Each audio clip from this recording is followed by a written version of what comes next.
Mandalorians are not just learning about how to fight.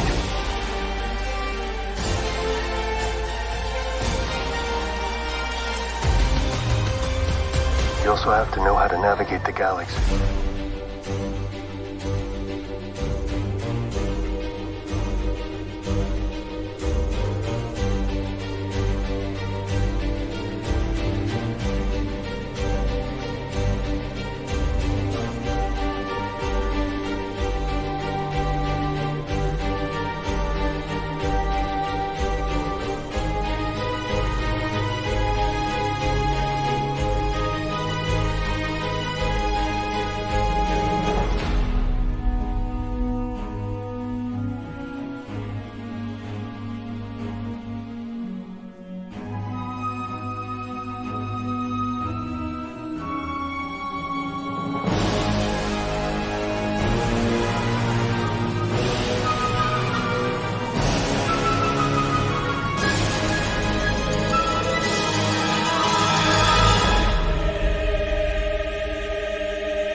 What up? It is the Mandalorian Roundtable Season 3, and the usual suspects are in the house.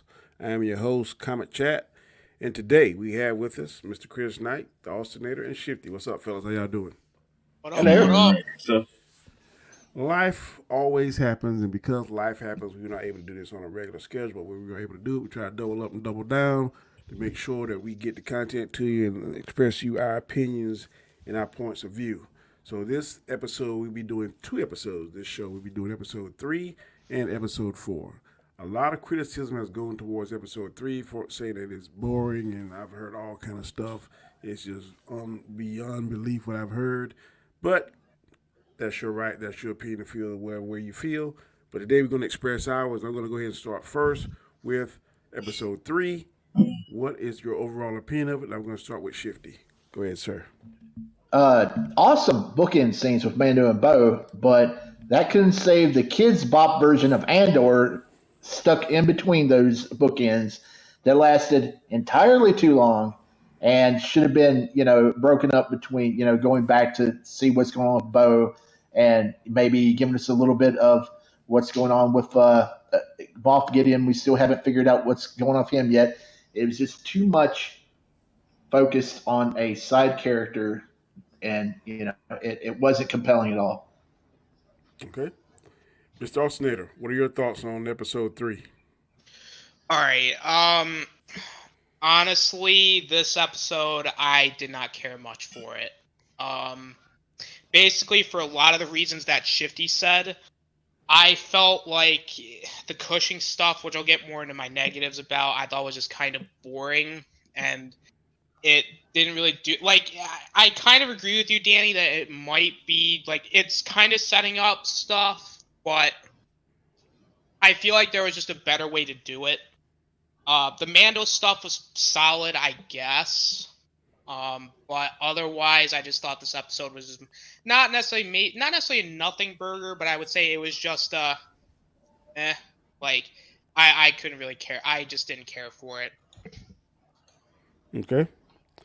Mr. Knight, what are your thoughts on episode 3?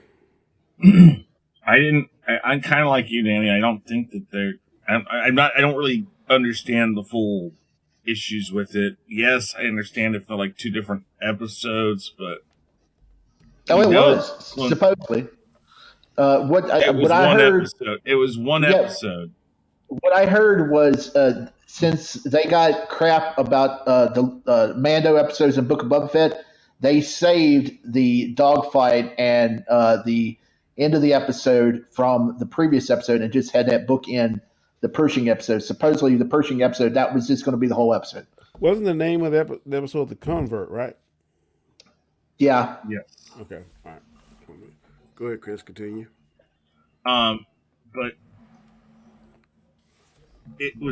whether or not it was 2 episodes or the end of 1 episode or whatever. It's 1 episode. This is episode or chapter 19. I understand the point of having the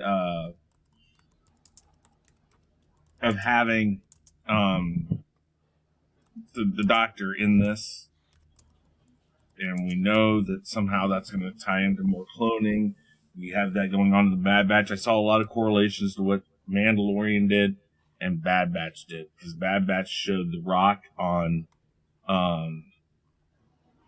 Coruscant recently. They showed it in the episode for Mandalorian. I think they're trying to kind of play with the theme, this whole cloning theme. They're building this theme up from for going into the sequel trilogy, which is supposed to help explain things, which I don't think still will work, but whatever. But I didn't have a problem with this. And again, my biggest worry for most of it was that I knew I was going to hear a lot of people say what Shifty said. The Andor show in the middle. I mean, it felt like Andor. It had some of the same scenes from Andor, but I liked it. I mean, I thought it was good. So, yeah. Okay. My overall thoughts is I said this accidentally on the last show, thinking we were talking about this show, so focus on it. I will agree with what she said. It was a bookend episode. Definitely had the excitement on the front of the show, first 10 minutes, and excitement on the last 10 minutes. But I do believe that the 45 minutes in between there, or 35 or whatever time frame it was made to set up something more sinister. But I do notice as Star Wars fans, we kind of want our cake and eat it too, so to speak, and that's saying that we want action. When things slow down, and I know I'm trying to sound kind of hypocritical. I know Shifty gonna call me out, but on Andor, I just I don't see no action on the episodes I did watch. So on this, it was boring, so to speak, but I think that the meaning of that was to set us up, because I think that lieutenant, she's acting on the direction of somebody. We don't know whether it's another clone of the Emperor Palpatine. We don't know whether or not this is Snoke. We don't know whether or not this is possibly Moff Gideon. We don't know whether or not this is some kind of shit with Thrawn. So that right there, just for speculation sake, got you thinking like, damn, what? I don't think she's acting on her own. And I think that it seems to me like she was trying to eliminate everybody or anybody that had any kind of knowledge that wasn't for them of cloning, to try to cut out all the competition. And I think now, and this is, I could be totally off, when he was licking on that lollipop or freeze pop, whatever you call it was, when that droid collected, I think they're getting his DNA and they're going to clone him in hopes that he'll work for them and have the same knowledge as the original, but be on their side. That's what I'm thinking. That's the first thing I thought when that droid collected. I was like, "Yep, that's what he's doing." But before we get to the next section of this, I just want to show this right here, real quick. Come on, there you go. This right here is where the Mandalorian is looking so far. Rotten Tomatoes is saying that the critics, which 129 views, give it 86%. And the audience, which is us, which has over 500 plus reviews, give it 74%. So it's not as bad as people are saying it is, or at least Rotten Tomatoes saying it's not bad. We don't know whether those numbers are inflated or not. I don't know. I'm just saying it. What's the score from the previous seasons? I have no idea. Let me see. Let me see. Mandalorian. Because that 74% seems kind of low. Season 2 Rotten Tomato scores.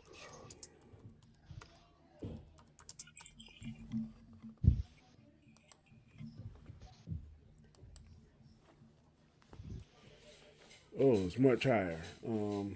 Yeah. Mm-hmm. It's 91% on both. Yeah. And I think that's mainly because of the Luke Skywalker moment.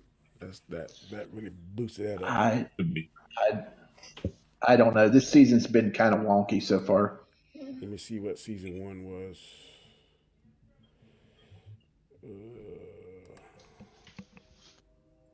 I mean, I kind of agree with Shifty. I mean, it is wonky, but I would also say very strange type of thing. Like, I don't know how to describe it, but I think Shifty, we're in a waiting pattern. We're in a waiting pattern for Ahsoka to really pick up, the Thrawn stuff. yeah. And there's nothing really going on right now. No, like it's just it feels like there's like something either missing or something's like off. This is season 1, so it's dropped down 20-something% far as the critics. I mean, far as the audience, which is us. So it was 90s in both one and the first and second season. Now it's in the 70s, and for critics, it's dropped down maybe from the 80s, from the 90s. So it's definitely dropped, but it's not terrible.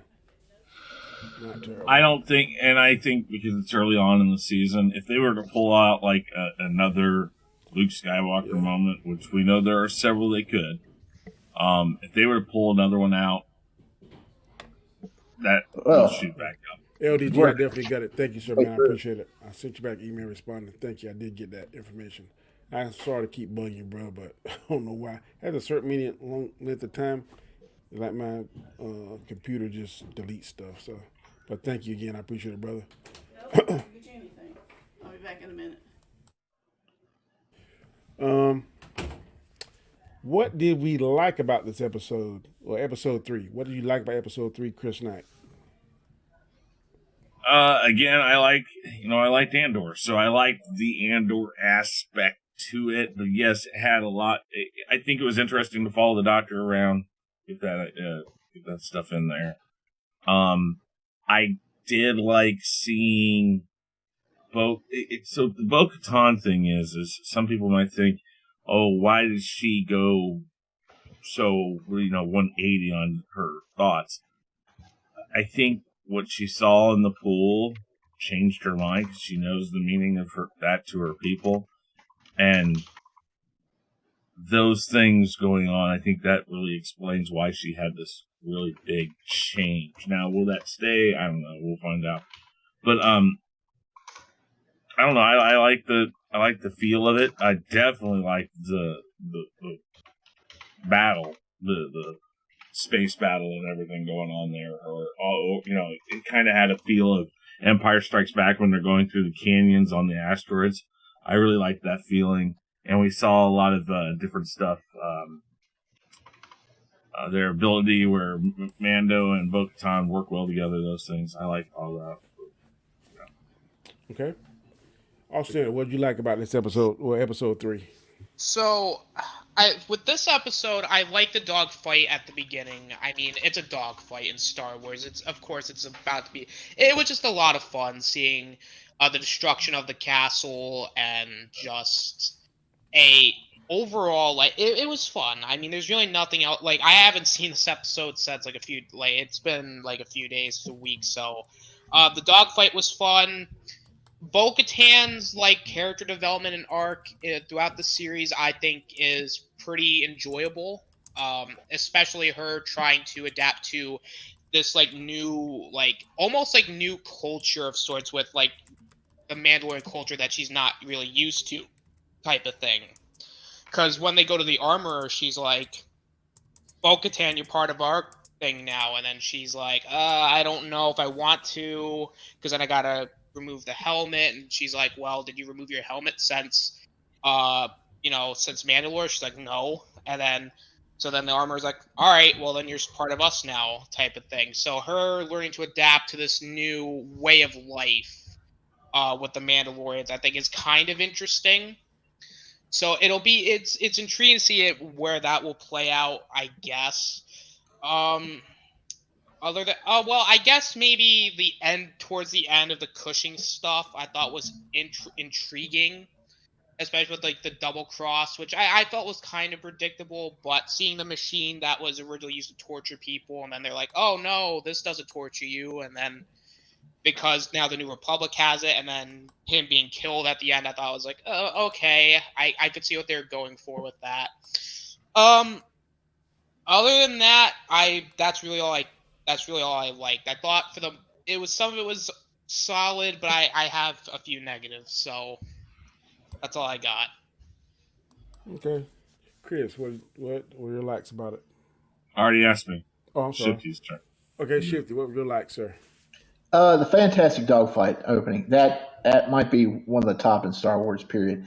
I mean, I think that even gives Top Gun Maverick a run for his money.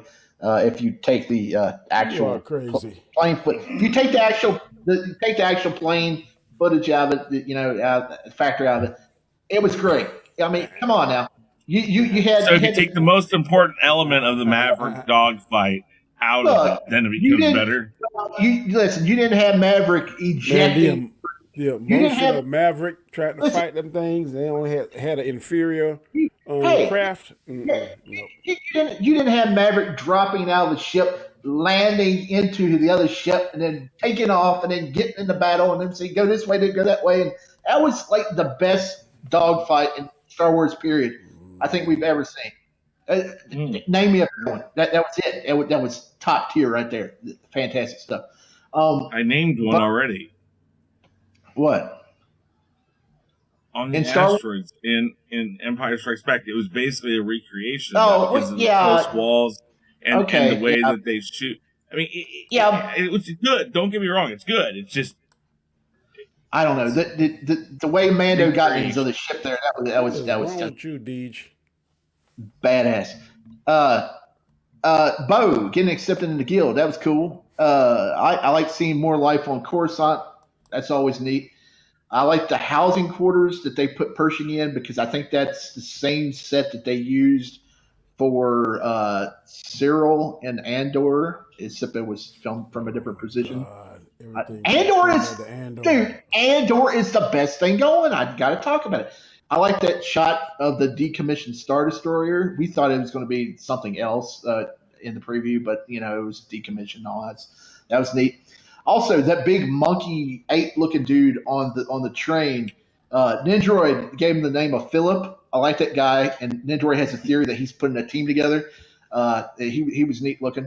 And I like seeing a Mon Calamari at the end of the episode that was going to wipe the mind of Dr. Pershing. I really wish they would bring Admiral Akbar into one of these shows right now. Given how badly he was treated in The Last Jedi, I think those aliens are really cool. What? They're cool, man. I like cool stuff. I want more cool stuff in my Star Wars, okay? Okay. What I liked about it was the first 10 minutes and the last 10 minutes. That's what I liked about it. Like I said, I know the purpose. I suspect the purpose of 35 minutes of all that other stuff with Cushing and the lieutenant. I suspect it's a device used to set something up more sinister and bigger. But I think they could have done a way that would kept the fans' attention more because it got a lot of negative feedback on it. But like I said, the first 10 minutes, I agree with Shifty. Some parts where he's saying the dogfight was excellent. The last 10 minutes, whenever they're able to test the water, I guess, and see that, in fact, it is the waters of Lake Minnetonka, and they bathe in it and all that kind of stuff. Still a little not sure why she's not saying that she saw the Minotaur. Or maybe she's doubting herself, but I think that's going to play perhaps some part in it too. I'm not sure how or when, but I like that too, that she saw it, and I think it kind of reignited her faith in the Mandalorian. Cause I think she kind of in the Mandalorian lore and stuff. Cause I think she's kind of like feeling sorry for herself and like pretty much just say fuck it. And now her her home is destroyed, so she's pissed off. So I think that's going to motivate her to try and get the Mandalorian culture and way of life back on track. So I like that aspect of it. Okay, what we didn't like about episode 3, I'll start with Shifty. Okay, as you know, I love Andor, and people compare this episode to Andor, but it was Kids Bop Andor. It was Kids Bop Andor. It was Kids Bop Andor.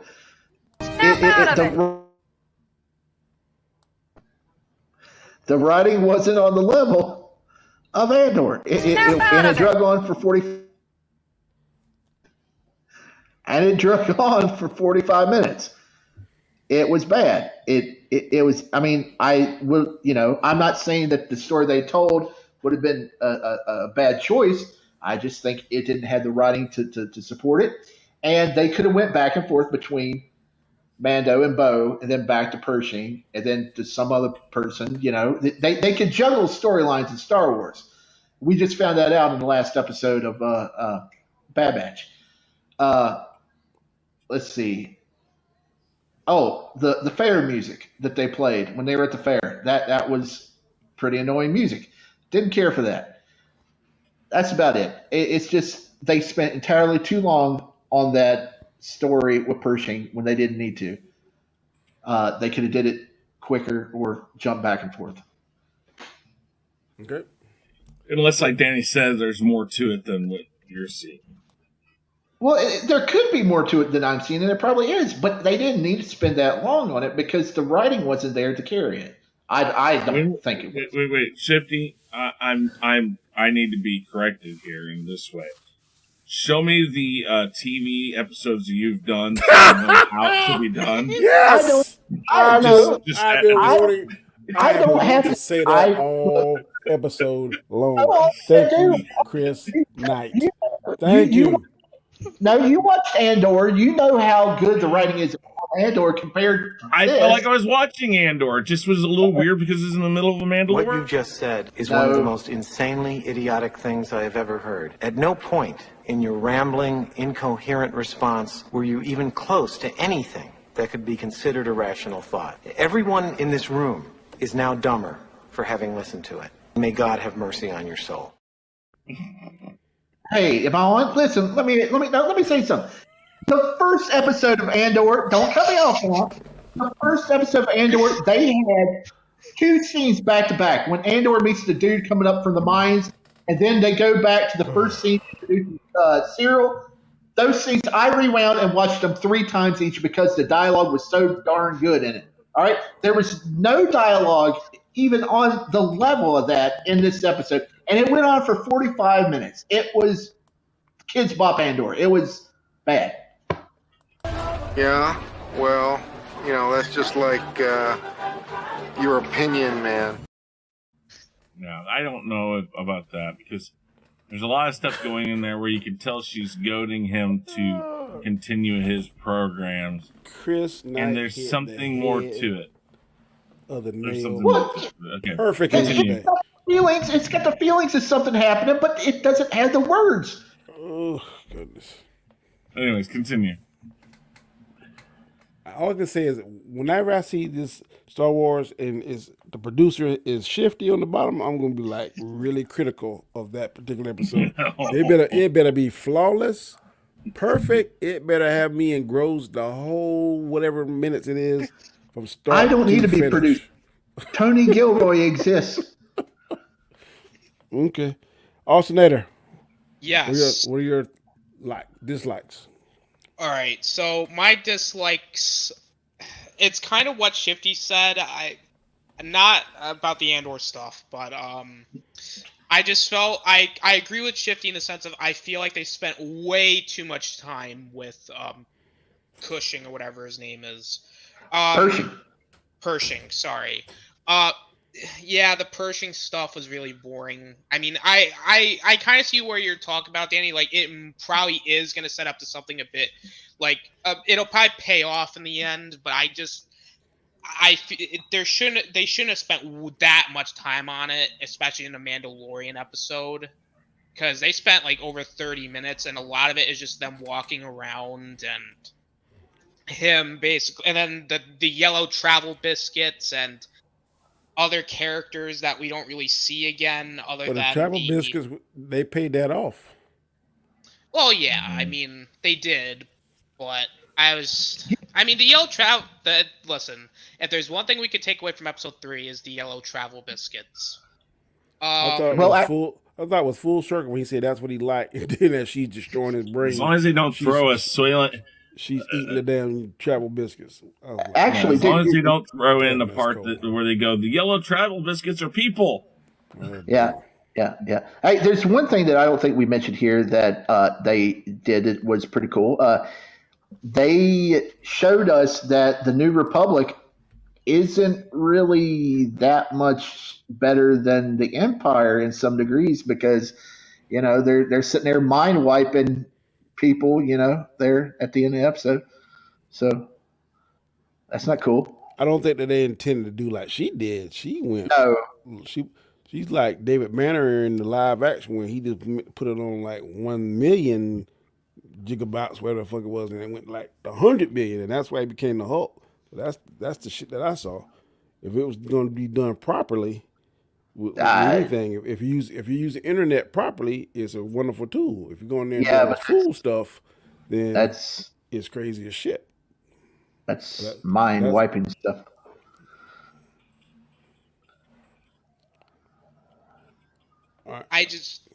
I feel like if they I just feel like if they trimmed it down a little bit, I actually wouldn't have thought it would have been that bad, because this episode really did not need to be that long. It especially because it just drags on. It's just them, like I said, it's just them walking around and granted there is some development with Pershing and the female character, and there is that little throwaway line of they don't know what happened to Moff Gideon, but I feel like there was just a better way to do it, and maybe having it be a little shorter would have maybe had the pacing not so bad. Because other than towards the end, the pacing was crazy. Other than towards the end of it, I just feel like, other than some of the development, it just didn't really work, and that's really just my biggest negative. Is it's just I feel like it was just way too long, and the Pershing stuff was just not that completely interesting. So that's just it for me. Yeah.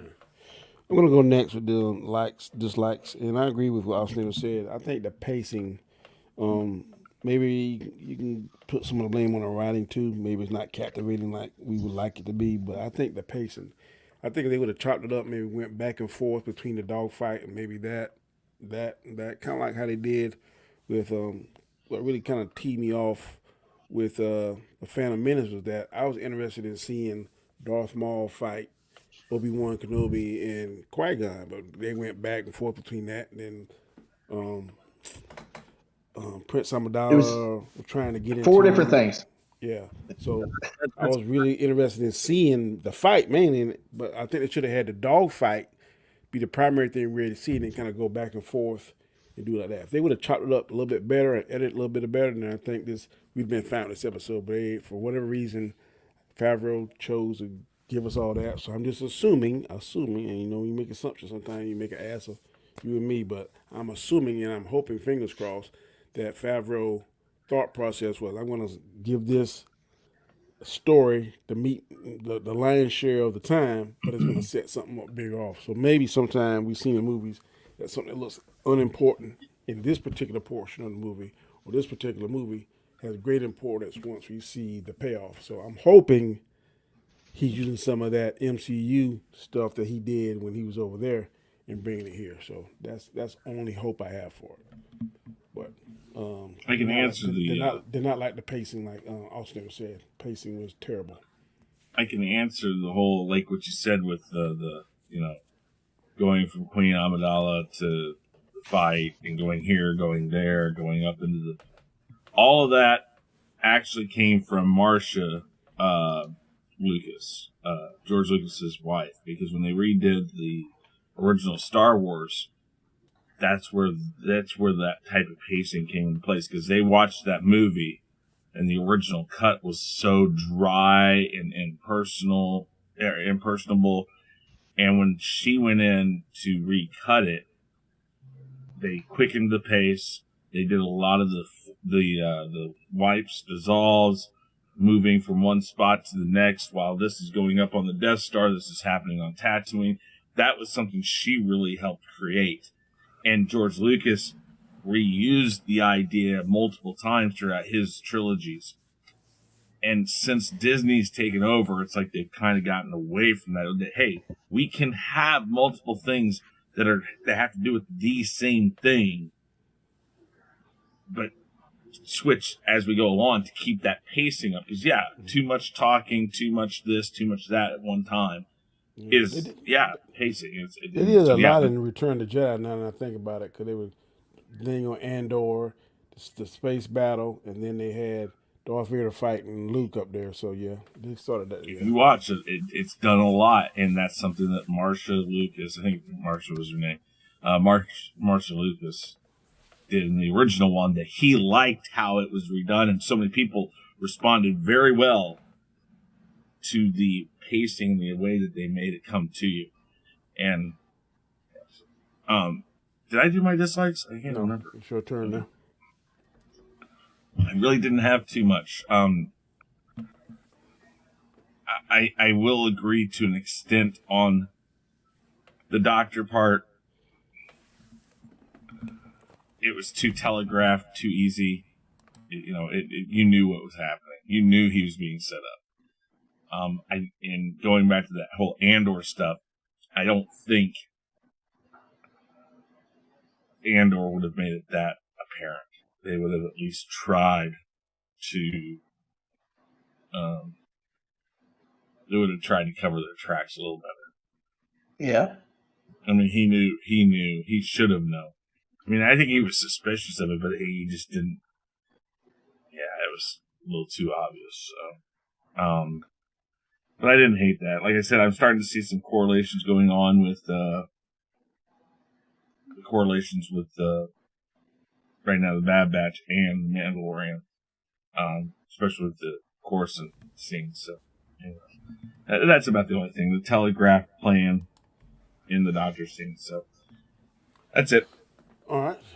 And now we're going to transition over to episode 4. I don't have the title in front of me. I forgot it. But basically, it's the episode where we see they go back to the newly formed... It's the Foundling. The Foundling, the Mandalorian have regrouped at some planet somewhere. It looks like it's in some kind of cave. And basically, they have water there. And we already seen they have dangerous animals lurking in that water. And then on this particular episode, some kind of pterodactyl like dragon bird or something takes one of the foundlings, and we find out later on that's one of the Mandalorian's son. So, what are overall thoughts on this particular episode? And I'm going to start off with Shifty. Best installment so far this season. It relied mostly on fan service and action, but sometimes that's a good thing, and it was great. I liked it. Okay. Alternator. Oh God, thoughts? It's me. Oh boy, I feel like I'm gonna be the only person on the panel that's gonna be a damper on things. Other than a couple of things in this episode, I just didn't really care for this episode either. I mean, it's not as bad as the Pershing episode. You're out of order! You're out of order! Damn, I guess I'm out of order. I liked some of the things they did, especially with Bo-Katan and showing how Grogu left the temple during Order 66, and I'll get into more of that on my positives. I just felt this episode, and this is kind of my biggest concern, which I'll even go into a bit later, but I feel like the whole Mandalore arc, which, I understand that probably was going to take up the entire season, but we're kind of at a point where it's like, I don't know where you could go from the Mandalore thing, which is both an interesting and a confusing idea to look at, because it's interesting in the sense of they could go like anywhere at this point, because now that he's a Mandalorian again, but I don't know if I would have. I'll get into it more, but otherwise this episode was fine, but there was just a lot of things that did kind of annoy me, if that makes any sense. All right, Mr. Knight, overall thoughts. I liked it. It's interesting. There's a few things here and there that are like, but overall, I thought it was a pretty strong episode. Okay. And overall, I liked it, but it has a lot of stupid things in it. And I was like, wow, this doesn't make sense. But as far as the action, I can't complain with the action, but There's some things that just didn't make sense to me, and I get into that with my dislikes. All right, what are your likes, Chris? Oh wait, Shifty didn't give his how to make a perfect Mandalorian episode 101 on this one. So Yes. This is a good episode. I like this episode. It didn't try to be Andor. It stuck to be stuck to what they do best. Fan service and action. You is smart. You is kind. You is important. That's so good. You are none of those. What? No, I liked it. I liked the episode. It's good. Okay. you brought up I Andor got again. I got a lot of likes. So Okay, we're gonna go with okay. Tell me your likes. okay, I like the whole freaking thing from Grogu training to the boy getting carried off by the pterodactyl thing. I like the goofiness of the fact that they admitted right off the bat that had happened several times before, and they remained on the planet. Them chasing down the creature was really fun. Again, we're spoiled by these sort of effects in freaking TV shows.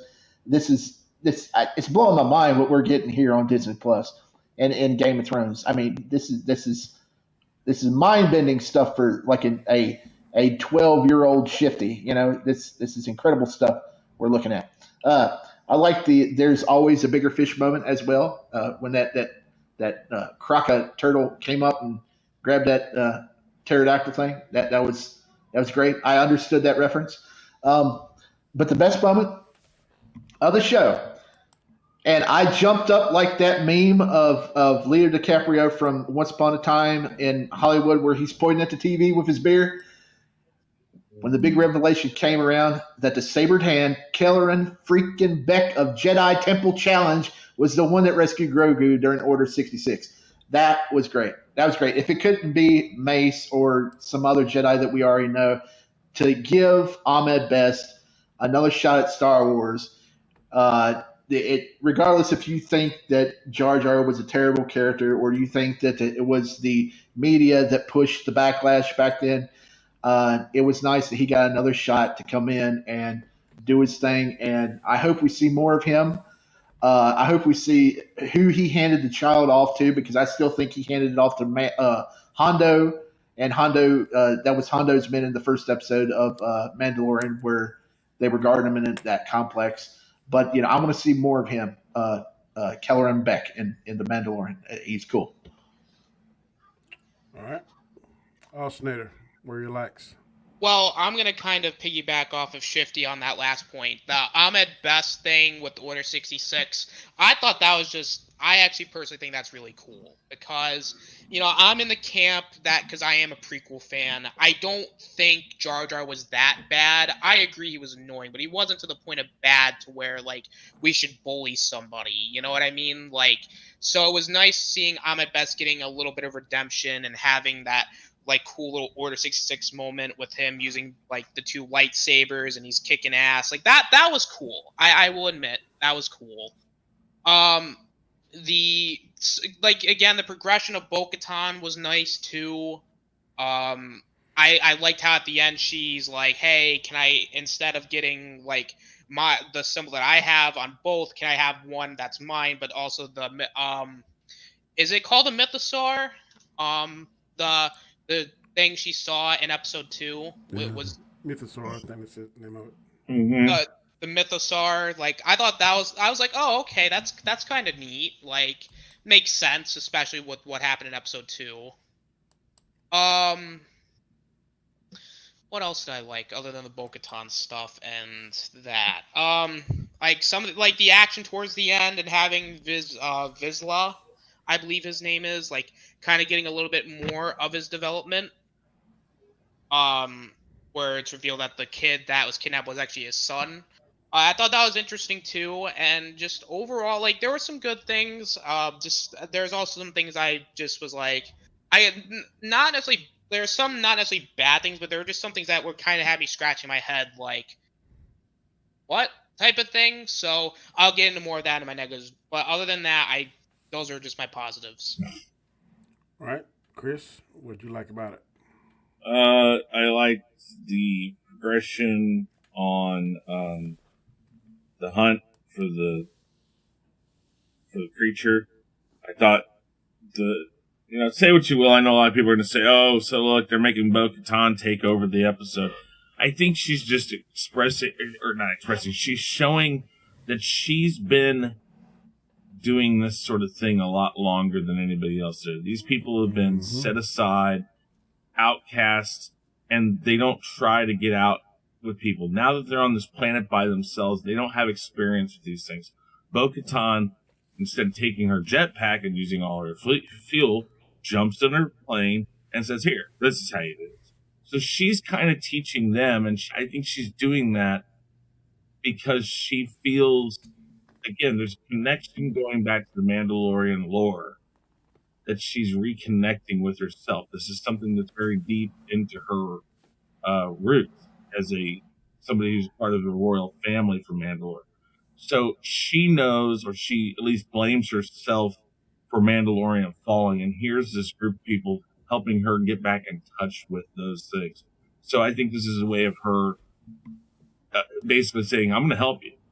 I'm going to show you the proper way to be doing some of these things." And I think, like so many other things, like we've said with Bad Batch and other things, it'll pay off somewhere. When we see Omega flying around near perfect ace flying, I think that that's going to pay off somewhere down the line. I do like that instead of giving the episode over to Bo-Katan, the Mandalorian's the one that actually saves the kid.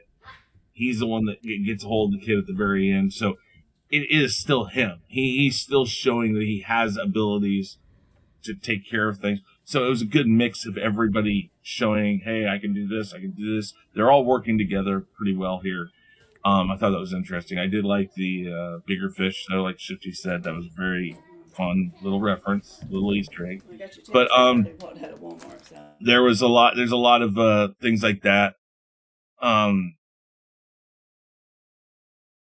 Yeah, I just, every time, like, even when Bo-Katan took off her helmet and looks around when nobody's around there, she's still processing all this, and we're seeing that. Sometimes it doesn't have to be in the script, but watching the way a character reacts or acts in situations is very important. They're showing that with us. She's very uncertain what's going on, so I like that they're showing that. I'd say right now it's a 50-50 shot if she stays with them or not. But she definitely feels like right now that's where she needs to be. She's just not sure why this sudden influx of trying to get back in touch with her Mandalorian roots. I think that's the thing.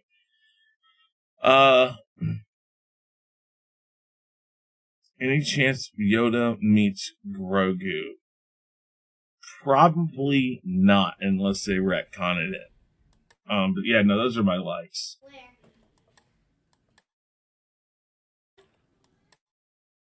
I liked a lot of it too. I like the whole thing. Them chasing him on the jetpacks, and like you said, Bo-Katan had more, I guess, knowledge and know that it wouldn't last. So I'm gonna go ahead and get my ship. She's able to follow him and trace the dinosaur or whatever they want to call it, dragon steps, formulate a plan. It's just like anything else. Everybody in armed forces went through the boot camp. There's always going to be, you're going to get the same training. There's always going to be somebody that's going to excel in it, that's going to be better.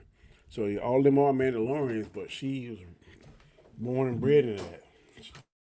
She said it. She's royalty, so she knows all that stuff. So the only thing she's doing is just putting her skill sets. And I don't think that just because the show is Mandalorian is about Din Djarin, that he doesn't necessarily have to be the very best Mandalorian out of the group. He just has to be able to kick ass and take names, which we've seen him done in the past. I like how they kind of dive more into the lore of the Mandalorians. You're learning a little bit more and more about their culture and their way they do things. And you're seeing different Mandalorians. The big one now, who is the father of the little boy, he seems to be taking a little bit of a story arc, and I want to see more about them. I'd like to learn a lot more about the armorer. You still haven't seen a lot of her backstory. I really like the part, I call him Jace Windu instead of Mace Windu, The actor that played Jar Jar Binks. I thought that was fire. How they kind of give him a redemption arc. And the flashback was really cool. And Grogu was like watching her form that crest wherever she put him. And then we saw the flashback of Order 66. I thought it was really cool. Go ahead, Chris. I was just going to say, yeah, I liked that a lot too. I liked that was the perfect moment to put somebody like Mace Windu in, and that was the easiest way to do it and give people something that maybe they were like, oh, well, at least they gave us Mace Windu again in some form, fashion. That makes me even more hopeful that they might bring Mace Windu in a way we're not expecting. That was the way everybody was expecting it. Well, we wouldn't see him on that because I think during that time the Emperor and him was fighting. But like I said, I called him Jace Windu because I knew it wasn't Mace, but it would have been nice to see Mace Windu in there. But yeah, that's what we liked about it. Now we're going to transition to where we didn't like. And I want to go first on this. I got a lot on this.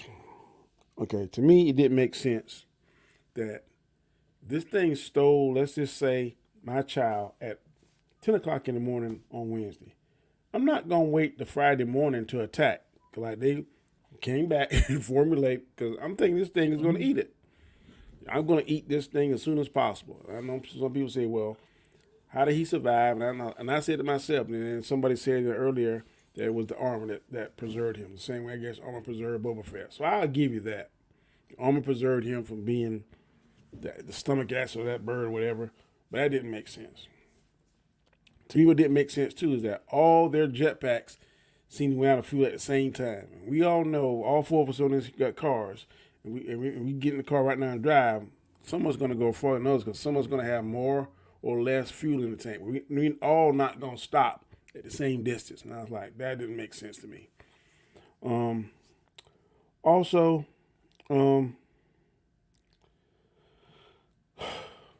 I still can't understand why they can't eat from each other. And it didn't make sense to me because I've seen him in the past just kind of lift his helmet up long enough so he could put something in his mouth. Not show his whole face, but like just a handful of mouth. But the way they had to go walk off in separate places, and like to me, I thought it was pretty stupid. But I guess it explained how they do it. Cause I went like, okay, now how they gonna pull this off? They all fixing food and eating. How are we gonna see it done? But it was something else I cannot think of what I thought was crazy. It'll come back to me. Those are the main things. I was like, there's no way this boy is gonna survive. Oh yeah, last thing. They so technologically advanced, and this already happened to their kids in the past. Why don't they put up some kind of alarming system or some kind of protective field or something that with early warning detection that, hey, this thing is in the vicinity? If you didn't see this happen in the past, why didn't they create something like that, make something like that? Because they're supposed to be technologically advanced people. So that didn't make sense to me. Go ahead. Can I give you a couple devil advocate parts of that? First off, the creature going after it on Friday. Perhaps this is not just a creature that they might know more about it. For instance, we know that it swallowed the kid, but it didn't like actually eat the kid. So maybe they know that that's what it's going to do, and it's safe for so many days. So we need to formulate. Okay, but how would they know that? They never knew where the lair was at. They didn't know where the bird's lair was at until she found it. What if Bo-Katan knows and we just didn't see that part? Or I don't know. I mean, I'm just saying there's that possibility. The other possibility, though, like I said, the warning system, they come across to me as more a nomadic tribe of Mandalorian, meaning that they don't necessarily expect to stay there. So that's an unnecessary resource. Perhaps they do it now because this has happened a few times. But, you know, I mean, we know that people have lived in places right at the bottom of a volcano. What's the easiest way that you don't get floods? What's the easiest way you can avoid earthquakes? What's the easiest way you can avoid a tsunami? Move away from the areas where those are at. Do people do it? No. Just because you get a warning that you're going to have an earthquake doesn't mean you're going to be away from it or it's not going to destroy your home. Some people it's like one of those things. Yes, it's a hazard of where we live, but we don't want to move. Maybe. Okay. Maybe. I don't know. That's really all I had for us. To me, if I knew something was steady taking my children, I would have some kind of, and I'm technologically advanced civilization. I'd have some kind of early warning system, I think, put up as long as I'm at that place. Don't disagree with you. All right, Shifty, what you didn't like about it? That we are only, let's see. Oh, that we only got half the story of Grogu's rescue, and many questions are left. Like I said, now including what Kelleron did with the child after the rescue, and if that was Hondo's men, and also that we're halfway through the season now, which is crazy, and we don't really have a clear idea of where it may be going, other than what we've seen in the trailers.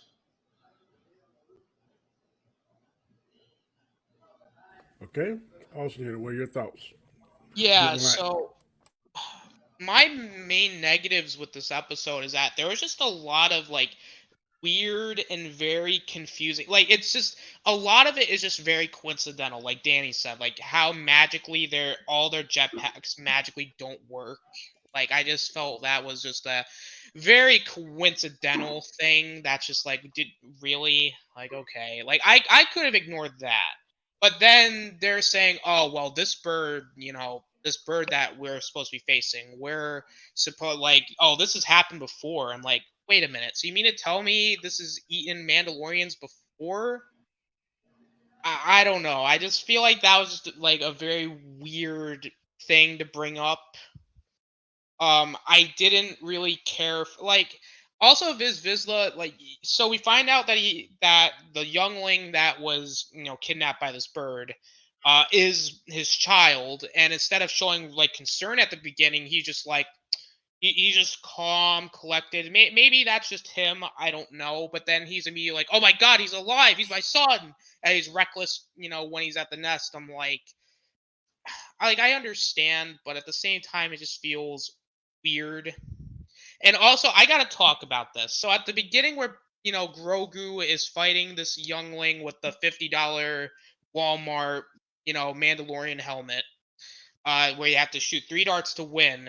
Him doing a front flip backflip to then shoot the darts is almost like that stupid spin move in Book of Boba Fett. Like, I don't know. It's like, it's needless. You could have just had him just shoot at him with 3 darts. Like, if you're just gonna show him using the Force or whatever, okay, fine. But it just felt like you could have just done the front flip and then shoot him in the back with the darts, which would have been interesting, which would have been cool.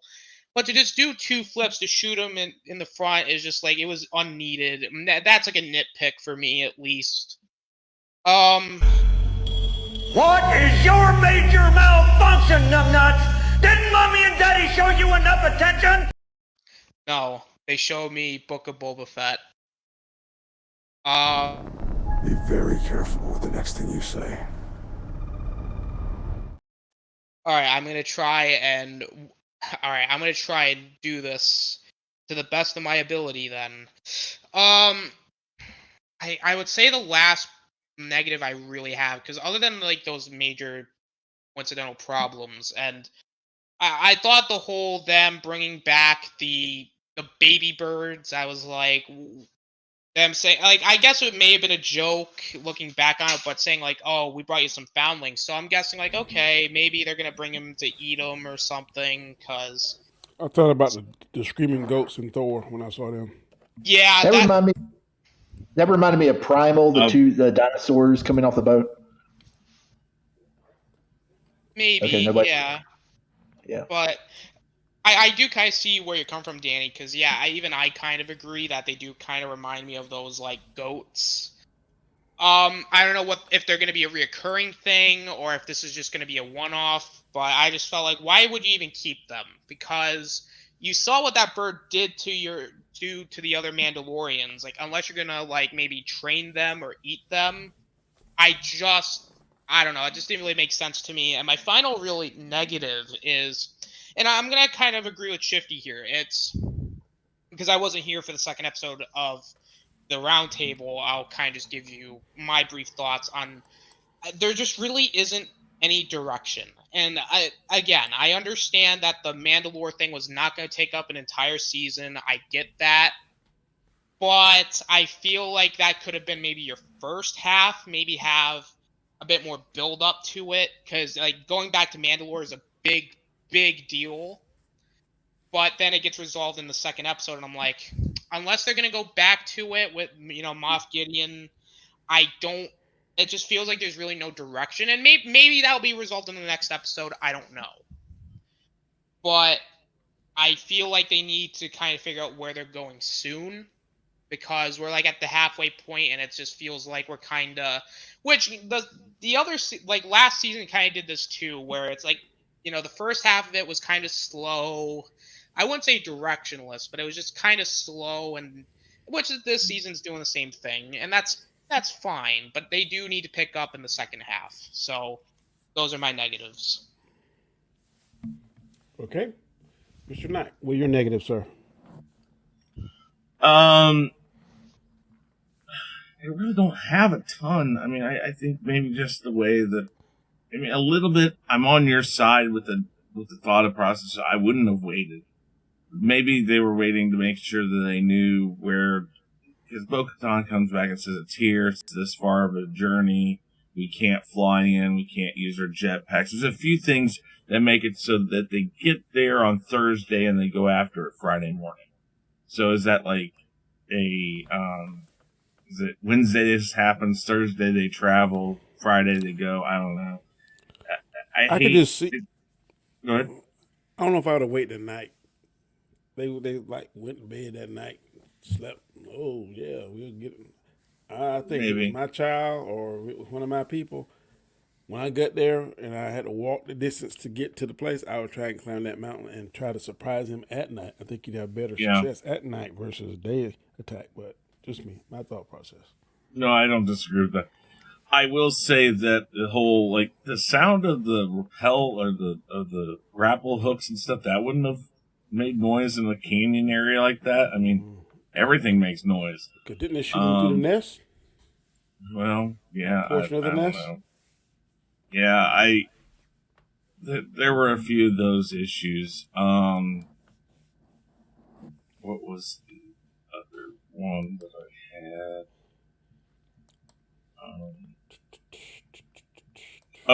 Did they actually say Friday?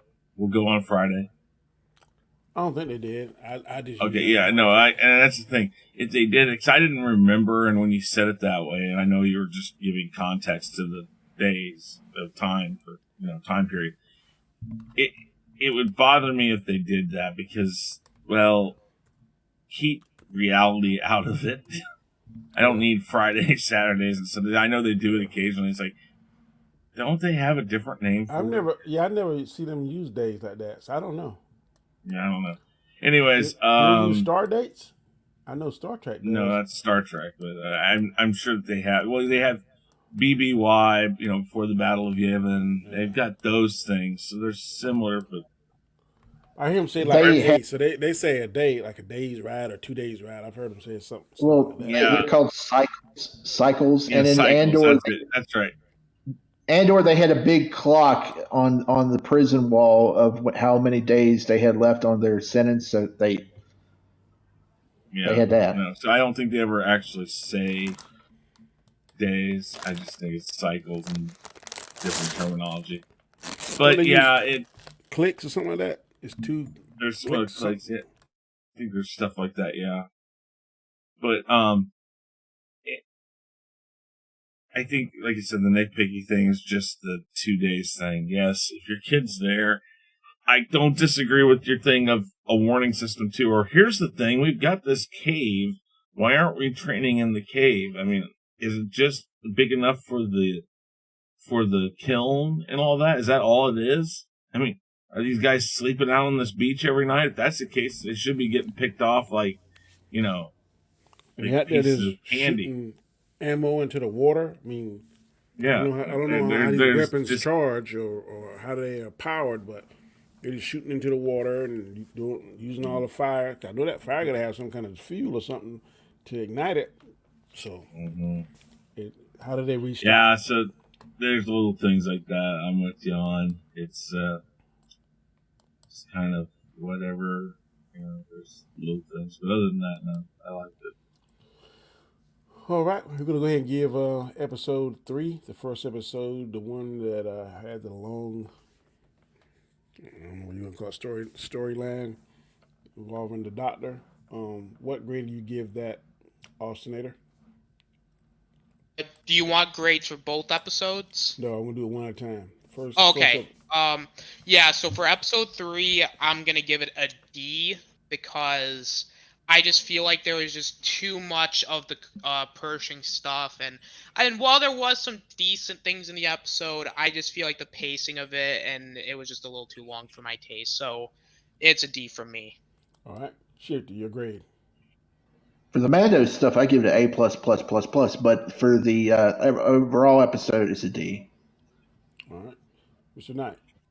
Overall grade for episode 3. I'll give it a B-. A B-? A B-. Wow. Okay. I'm gonna give it a C-. I like the first part, last part. I can see or I feel what Favreau was trying to do. Whether or not the execution was not great. I believe I can see. I'm gonna give him that C for effort. I think he's trying to set up something more sinister. So I'm hoping I'm right about that. Episode 4, grade, Austinator.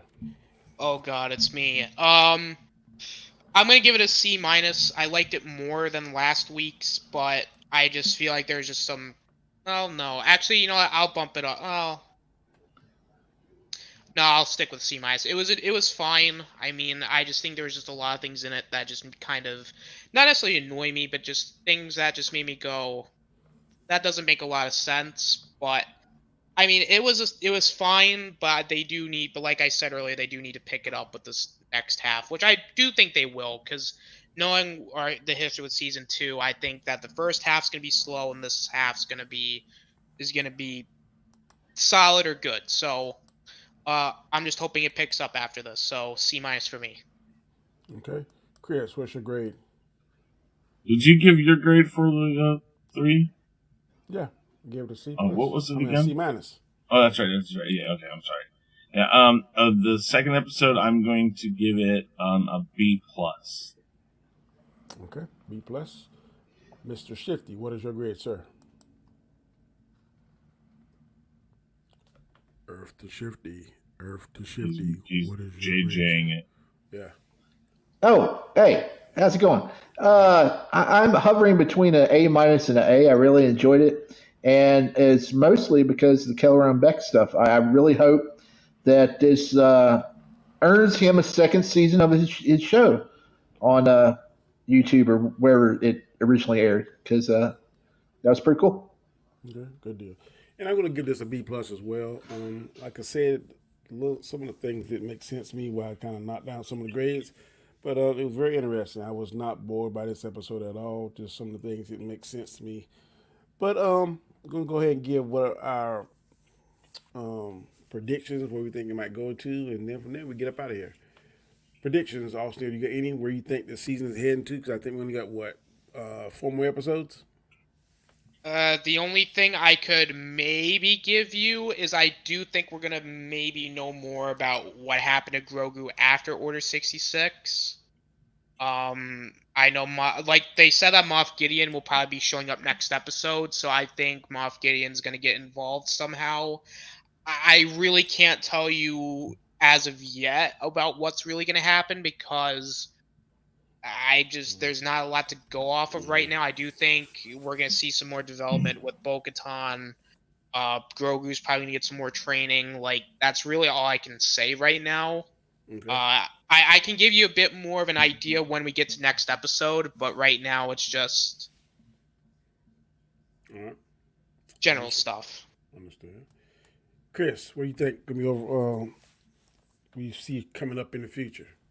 Well, what's the lady's name that trapped the Doctor? I think she's working as a mole inside the relocation group for Moff Gideon. that she's working for him. Whatever she's doing to the one guy, I don't know if she's trying to wipe his mind. That's kind of the way it looks like they're saying it is. But something tells me that they're just trying to get him back, and that maybe Moff Gideon is a part of this. I think they're starting to go towards the direction of showing us how the cloning program started back up, because that was always in the plan for Darth Sidious. I think he every contingency planned for it, right. Which, as horribly as it was laid out in the sequel trilogy, it does play well into the Legends canon, and it plays well into the original and prequels. That idea that he foresaw that choice that Anakin was going to make at the end of Return of the Jedi could possibly not go his way. Because you always feared Anakin for many reasons. And I think that we're going to get that storyline of he had set these things in motion, and each person that had a part of it was a wheel in the cog, or the cog in the wheel. So this lady, that's in the relocation program, is entrapping the doctor that was working with Gideon again, so he can continue to do that. Now, maybe they're going to try to wipe his mind or get him to a point where he's just kind of drone to do what they want.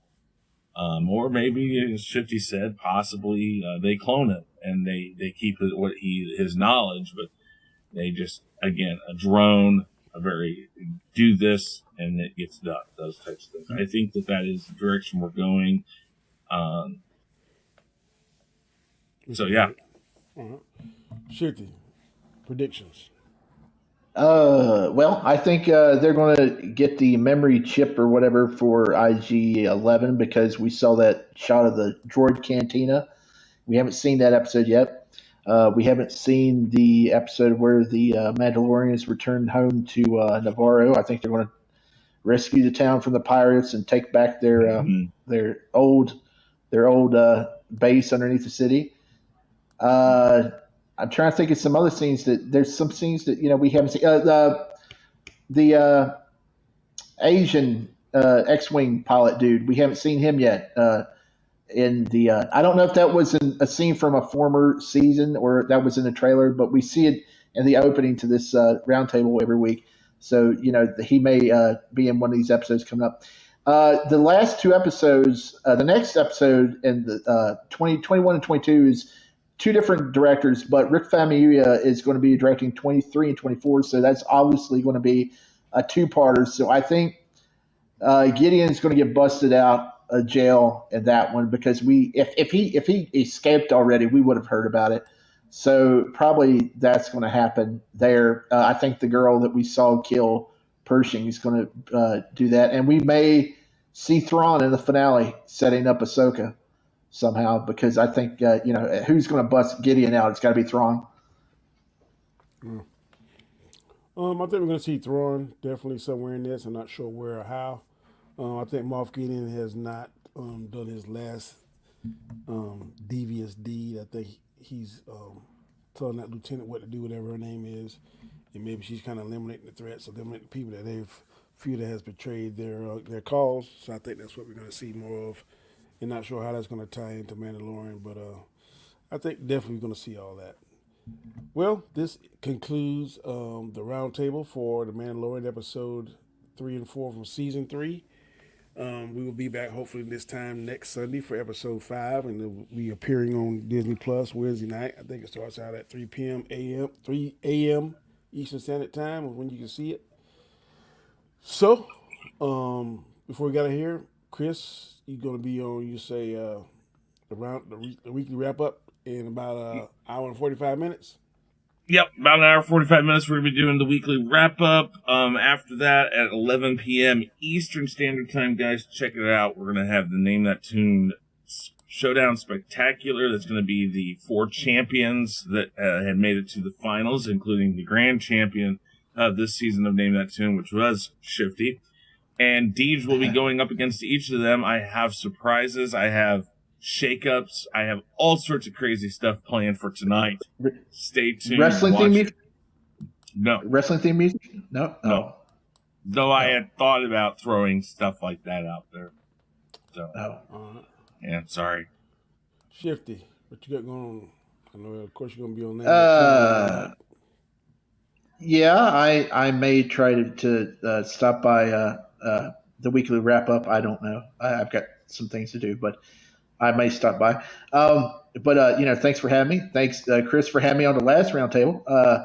And next week, I don't know if me and Austin will be here because it's WrestleMania weekend, both Saturday and Sunday, and there's a lot of stuff going on. So I don't know if we're going to be available. Bro. We totally understand. There was one time when I was intoxicated, drunk on wrestling. Now, I don't know, last time I had a sip, so enjoy that. Yep. Thank you. Austinator. Yes. Hello, everybody. I'm the Austinator. I'm doing a bunch of stuff on my channel because I just came off spring break. I'm a bit more energized. I'm a bit you can expect a few streams this week. Wednesday, you can find me and the usual suspects. We're going to be talking about the DC animated movie universe. We're actually going to be ranking those movies from worst to best, so go check that out.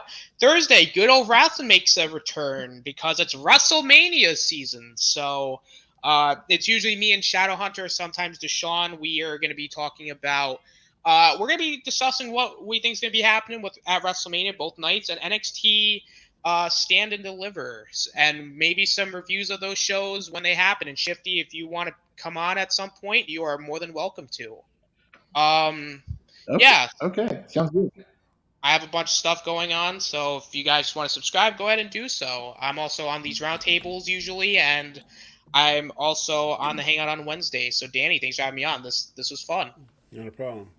And I'm your host on Comment Chat. You can see me later on tonight, 10 p.m. Eastern Standard Time. I'll be on Storms Live, where I think we'll probably be discussing this, along with probably Jonathan Major's arrest, and possibly we'll be talking about John Wick 4, which I was not a big fan of, but that's just me.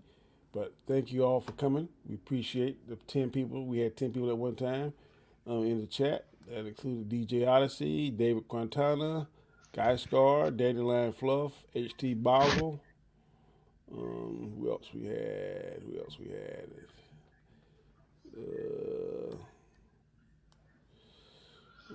Miss anybody?